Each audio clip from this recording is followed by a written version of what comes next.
ஸ்டாலின் அவர்கள் முதலமைச்சரா இருக்கும்போது ஒரு கல்யாணத்துக்கு போயிருந்தாரு. போனப்ப இந்த ஐயர் மந்திரம் சொல்லும் போது இந்த ஐயர் வந்தபோது அந்த புகையெல்லாம் கண்ணுக்கு அடிக்குது, இந்த ஐயர்லாம் எப்படி மந்திரம் சொல்லி இந்த கல்யாணம் பண்றாங்க அப்படின்னு சொன்னாரு. எல்லாத்துக்கும் ஞாபகம் இருக்கா?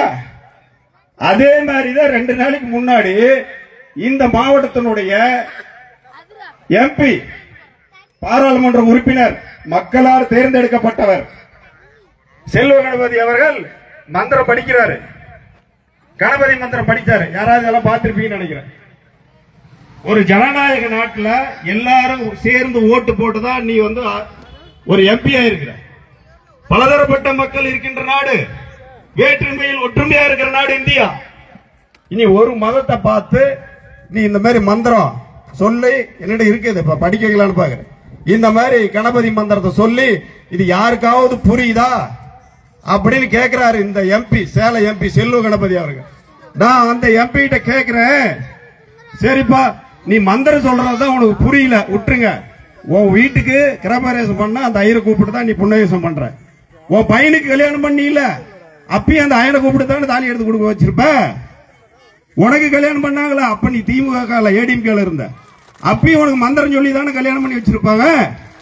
இன்னைக்கு அந்த மந்திரம் உனக்கு புரியல, சரி உனக்கு புரியல விட்டுரு. அதே மாதிரி இஸ்லாமியர்கள் பள்ளி வாசல்ல குர்ஆன் ஓதுறாங்கப்பா, காலையிலயும் சாயந்தரமும் 5 மணி 2 வாட்டி ஓதுறாங்க. அது உனக்கு புரியுதா? அதை பத்தி நீ பேச முடியுமா? அதை பத்தி மேடையில பேச முடியுமா? தெரியுது. சேலம் மாவட்டத்துடைய எம்பி செல்வ கணபதி அவர்களே, நீ அந்த குர்ஆனத்தை பத்தி தவறா எனக்கு புரியல, அரேபியாவில் எங்கேயே ஊதுற குர்ஆனோ இங்க வந்து ஊதுறீங்களே எனக்கு புரியல, நீ சொல்லி பாடு, முடிச்சு 3 அறுத்து விட்டுருவாங்க. உன்னை கண்டிப்பா பண்ணிவிடுவாங்க. இந்துக்கள் தான் இலச்சவாயன்னு நினைச்சிட்டு இருக்கிற நீ எங்கடா வந்து எங்க பேசுற? சேலம் மாவட்டத்தில் எம்பியா நீ நிக்கும் போது 80% இந்துக்கள் ஓட்டு போட்டுதான் நீ எம்பியா இருக்கிற. நீ கணபதி ஓமபுரி, நீ செல்வ கணபதி பேர் வச்சிருக்கிற. உங்க அப்பா உனக்கு பேர் வச்சதே தப்பா வச்சிருக்காரு. சொல்லுங்க பாக்குற.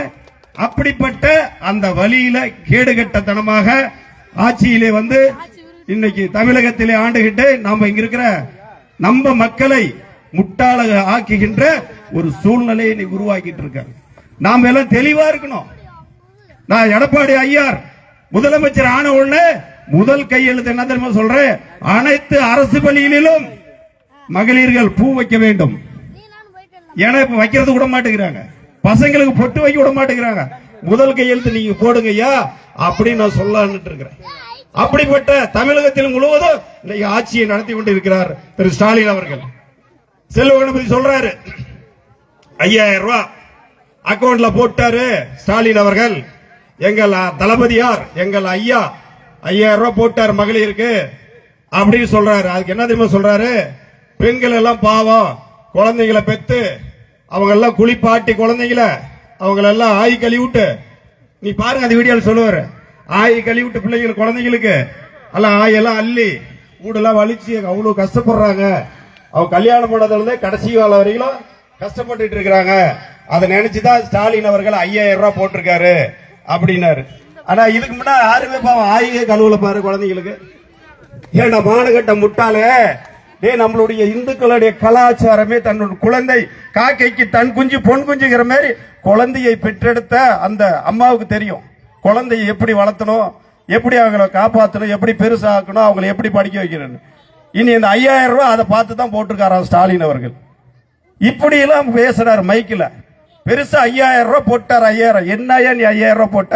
பீகார்ல 10000 ரூபாய் எங்களுடைய பிரதமர் நரேந்திர மோடி போட்டாரு. அதை பார்த்து நீ பழகிட்டு நீ 5000 ரூபாய் அதோ 3000 ரூபாய் அடுத்த மாசத்துக்கு சேர்ந்து அடுத்த மாசத்துல வராது. அவ்வளவுதான். அது எவ்வளவு தெரியுமா கடன் வாங்கி இருக்கிறாரு? 1,26,000 கோடி வாங்கியிருக்காரு. அந்த பட்ஜெட்ல ஒதுக்கி கடனை வாங்கி ரிசர்வ் பேங்க் ஆஃப் இந்தியா அதுல கடனை வாங்கி அப்புறம் தான் காசை போட்டாரு. அங்க மழை ஒண்ணும் கிடையாது, பட்ஜெட்ல சுரண்டி வச்சிருக்காரு. ஐயா எடப்பாடி ஐயார் வந்ததுக்கு அப்புறம் இந்த பட்ஜெட் எல்லாம் இந்த கடன் எல்லாம் அடைக்கணும். அப்படிப்பட்ட சூழ்நிலையை இன்னைக்கு உருவாக்கி வச்சிருக்காரு. இந்துக்கள் என்ன அவ்வளவு கேவலமா நினைச்சிட்டு இருக்காரு இந்த எம்பியும் சரி அந்த திமுக குடும்பம் சரி. ஒரு நாட்டினுடைய பிரதமர் இன்னொரு நாட்டை சொல்றாங்க. அவர் சொல்றாரு 2 நாளைக்கு முன்னாடி இஸ்ரேலுடைய அதிபர் பெஞ்சமின் என்ன தெரியுமா சொல்லியிருக்காரு? இந்தியாவில் இருந்து 10 மில்லியன் இந்துக்கள் இங்கு வர அந்த இஸ்ரேலுக்கு வர வைக்க வேண்டுமா? எதுக்காகனா அந்த இஸ்ரேல்ல தொழில் வளத்தையும் இஸ்ரேலுடைய மக்களையும் அந்த நாட்டையும் முன்னேற்ற வேண்டும், இந்துக்கள் வர வேண்டும் அப்படின்னு சொல்றாரு. ஏன் இந்துக்கள் வரணும் அப்படின்னா, இந்துக்கள் மட்டும்தான் ஒரு நாட்டுக்கு வந்தால் அந்த நாட்டுக்கும் நாட்டு மக்களுக்கும் விசுவாசமாக இருப்பார் என்று இஸ்ரேலுடைய அதிபர் சொல்லியிருக்காரு 2 நாளைக்கு முன்னாடி. நீ இந்த மண்ணில் பிறந்து நீ இந்த ஊர்லயே இருந்துகிட்டு இங்க இருக்கிற சாமியவே கும்பிட்டுக்கிட்டு இங்க இருக்கிற சோத்தியும் தின்னுக்கிட்டு எங்க மக்கள்கிட்ட ஓட்டி வாங்கிக்கிட்டு எங்க சாமி கிட்ட எங்க கோயில சாமி கும்பிட்டுக்கிட்டு நீ எங்க ஊர் திருச்செங்கோடு அர்த்தநாரீஸ்வரர் கோயில ஒரு காணேச்சக்காரனா இருந்துகிட்டு இனி இந்துக்களை கேவலமா பேசுற நாய். நான் சொல்லுவேன், என்ன என் ஜாதி என் மதத்தையும் கேவலமா பேசுறேன், நான் திட்டுவேன், எனக்கு உரிமை இருக்கு. அப்படிப்பட்ட ஆட்சியை இன்றைக்கு தமிழகத்தில் நடத்தி கொண்டிருக்கும் இந்த ஸ்டாலின் அவர்களே, இதுக்கு மேல உன்னுடைய ஆட்சியை உன்னுடைய பாசவங்க பலிக்காது. ஏனென்றால் இங்கே முன்னாடி இருக்கின்றாரே கிருஷ்ண பகவான் கிட்ட ஆசீர்வாதம் வாங்கி அர்ஜுனன் அவர்கள், அவர்தான் பாரத பிரதமர் நரேந்திர மோடி ஆசீர்வாதம் அமர்ந்திருக்கிறார். எடப்பாடி ஐயா அவர்கள் முன்னாடி அமர்ந்திருக்கும் போது உன்னுடைய பாசா உன்னுடைய இதும் துரியோதர மாதிரி நீ அழிஞ்சுதான் அழிஞ்சு இந்த எதுவுமே உன்னுடைய பாச அழக பழிக்காது.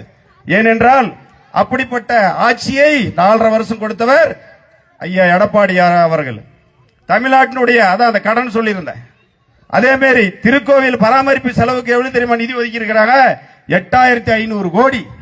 ஆனா செலவு பண்ணது 87 கோடி மட்டும்தான் கணக்கில் காட்டியிருக்காங்க. மீதி எங்க போச்சு? நாய் சேகரன் தான் கேட்கணும். நாய் சேகரன் கேட்டாதான் கரெக்டா இருக்கு. என்ன சேகருங்க? சேகர் பாபு, சாரி சேகர் பாபு தான் கேட்கணும். அவர் தான் அறநிலையத்துறையுடைய அமைச்சர் அலோலியா பாபு. எங்க ராஜா தான் சொல்லுவாரு, அலோலியா ராஜா. அந்த ஆளுன்னு கேட்டாதான் அந்த 87 கோடி மட்டும் செலவு பண்ணி, ஆனா 8500 கோடிய பட்ஜெட்ல ஒதுக்கி இருக்காங்க. வேலை செல்லும் மாணவியர் விடுதிக்கு வந்து மத்திய அரசினுடைய நிதி சத்தியநிவாஸ், அதே போன்று கலைஞர் அவங்க என்னன்னா மத்திய அரசு அந்த நிதி கொடுத்திருக்கு இல்லையா, அதை தான் சொல்லிட்டு இருக்காரு. கலைஞர் வீடு நிதி, கலைஞர் வீட்டுக்கு என்னது மத்திய அரசு கிட்டத்தட்ட 72% நிதி கொடுத்திருக்கு. ஆனா இவங்க வந்து கலைஞர் வீடு இவங்களோட நிதி என்ன 28% தான் மீதி.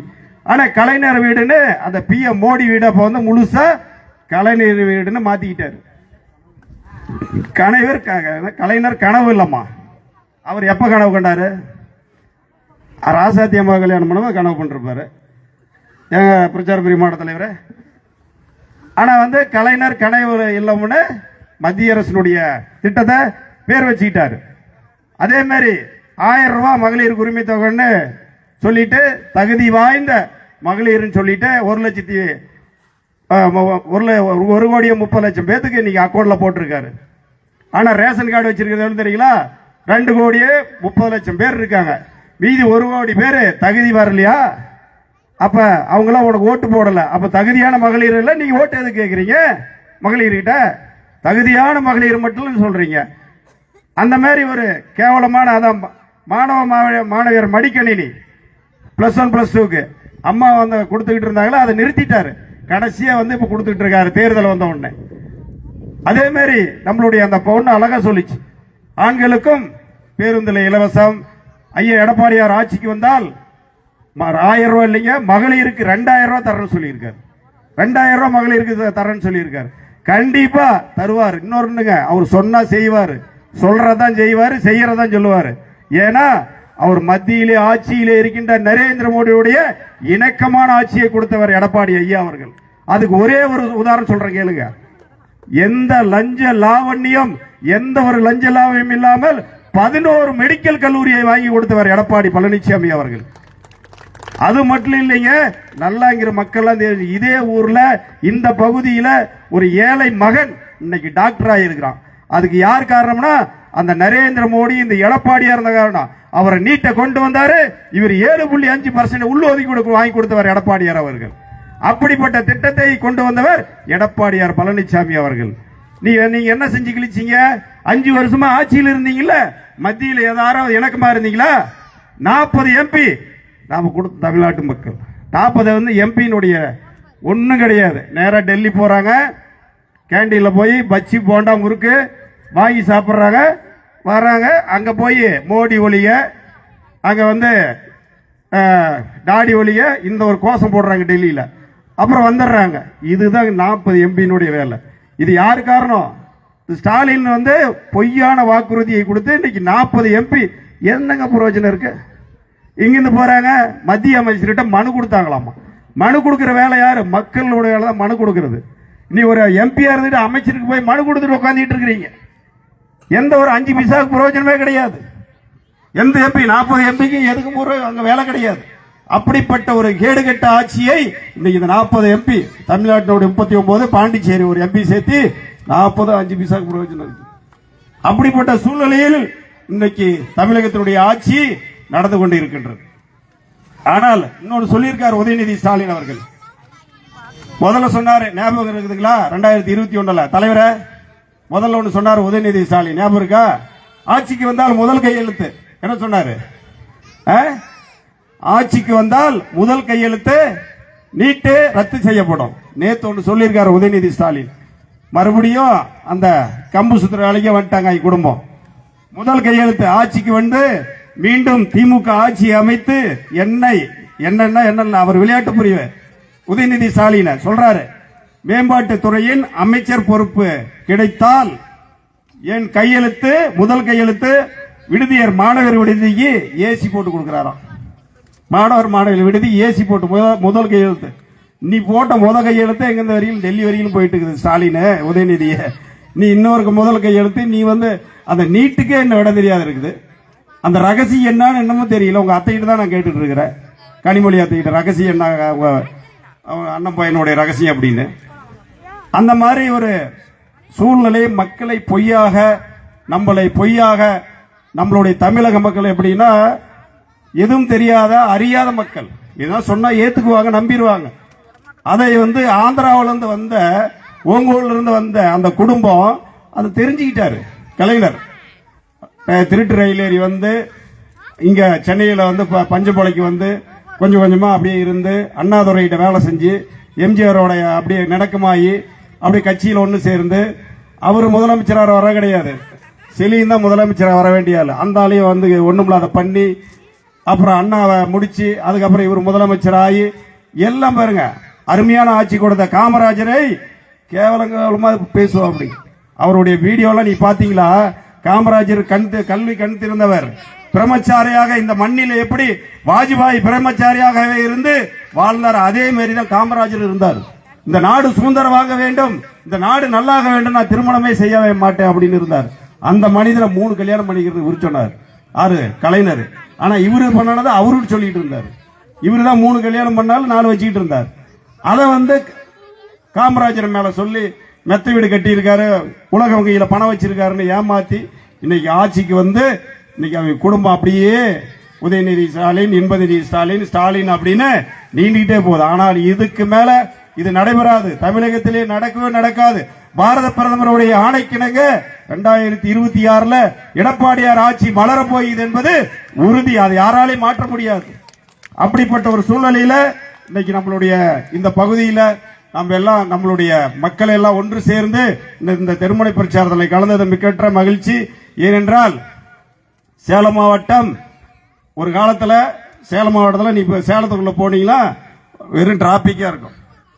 இன்றைக்கு டெல்லியில் இருந்து ஒரு அமைச்சர் வந்தால் கூட 2 அடுக்கு பாலத்தை பார்த்து அவங்க அப்படியே ஆச்சரியப்படுறாங்க. இது யாரா காரணம்? எடப்பாடியார் தான் காரணம். மத்திய அரசோட இணக்கமா இருந்து ஸ்மார்ட் சிட்டிக்கு 1000 கோடி வாங்கி கொடுத்தவர் எடப்பாடி அவையா அவர்கள். சேலம் மாநகருக்கு 1000 கோடி மத்திய அரசோட இணக்கமா இருந்து எண்ணற்ற நிதி. நீங்களா ஒரு நாள் பிடிக்காது, அவ்வளவு நிதி வாங்கி கொடுத்திருக்காரு. நீ இணக்கமா இருந்தா தானே பண்ணி கொடுக்க முடியும். அதை விட்டுட்டு டப்பா இன்ஜின், டபுள் இன்ஜின், டப்பா இன்ஜின். தமிழ்நாட்டுக்கு பட்ஜெட்ல வந்து எது மேல முட்டனை போட்டு ஒரு போஸ்ட் ஒட்டி போடுற. உனக்கு என்ன தெரியும்? நீ படிச்சிருந்தீங்கன்னா தெரியும். 9வது ஃபெயில் ஆனவர் ஸ்டாலின். நீ எப்படி பேசுவ? 7600 கோடி தமிழ்நாட்டுக்கு மட்டும் ரயில்வேக்கு பட்ஜெட்ல ஒதுக்கி இருக்காங்க.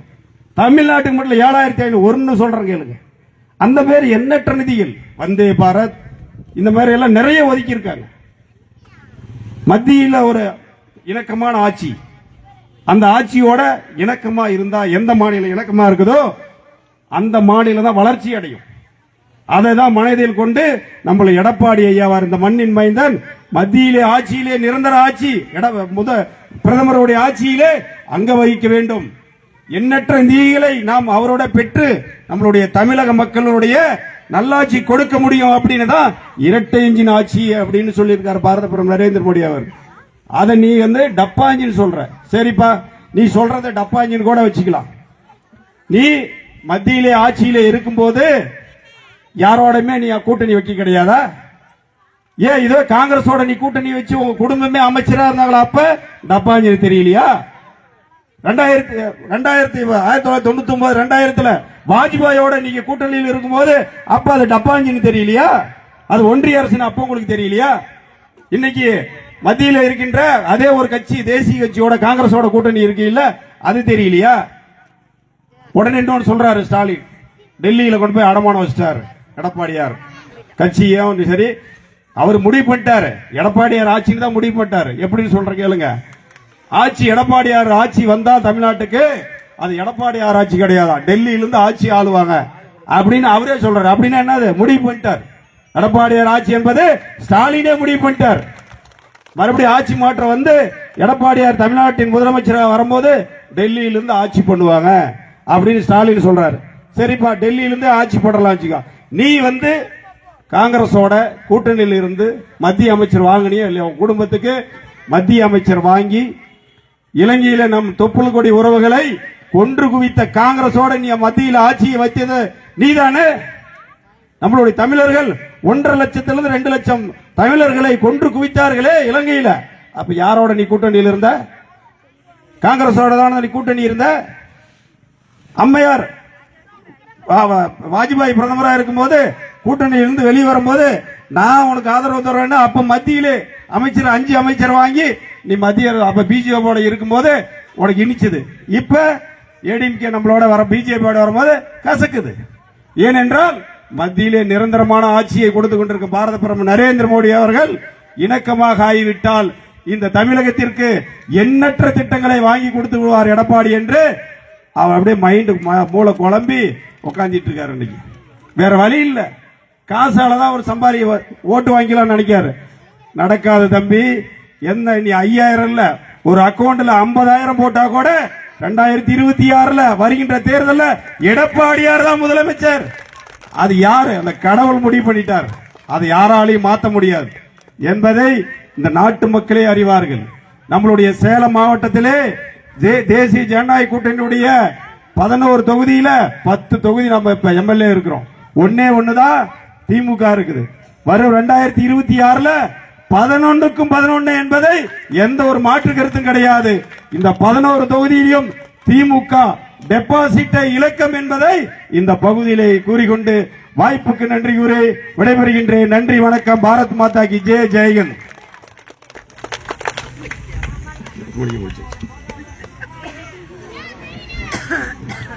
ஆற்றல் மிகு அண்ணன் மரியாதைக்குரிய மாவட்ட தலைவர்களுக்கு மிக்க நன்றி.